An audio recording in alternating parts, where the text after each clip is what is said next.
Breaking the wall of automated innovation. Raphael Holca-Lamarre, Bernstein Center for Computational Neuroscience, Berlin, Germany. Hi, welcome back. So imagine that you're playing a game of which you don't know the rules. You're drawing a shape, and I give you a score telling you how good the shape is, but you don't know what makes it a good or a bad shape.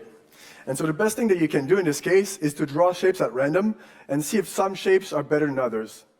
And as you play this game, you may realize that the shape that would give you a maximal score is a shape that would fly well. Now, this is essentially the problem that algorithms are faced with when we ask them to design planes, for instance.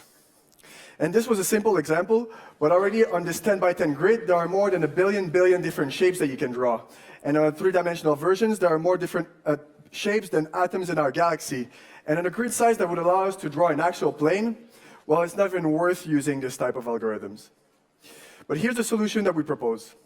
If in addition to giving you a score, I give you an indication of the kind of shape that you're looking for, maybe something that will be traveling through the air. And I give you another problem, something that will be traveling through water. And then I let you solve these problems.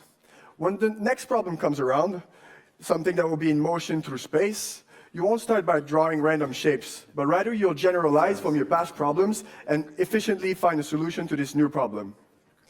And so while current algorithms treat each problem separately, each time starting from scratch with random solutions, what we propose to do, or what we're working on, is to use something called artificial neural networks to allow algorithms to learn not only within a problem, but also across multiple problems. And so in this case, for instance, the algorithm may have learned that shapes that are in motion will have a particular profile so as to minimize friction. And so the algorithm may essentially have learned about aerodynamics.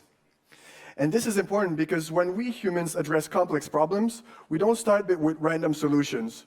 Rather, we use our understanding of, say, aerodynamics to come up with solutions that make sense.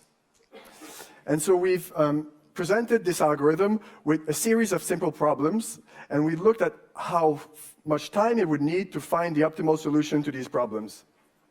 And compared to traditional algorithms, ours was able to learn with each problem and to more efficiently find a solution to this problem.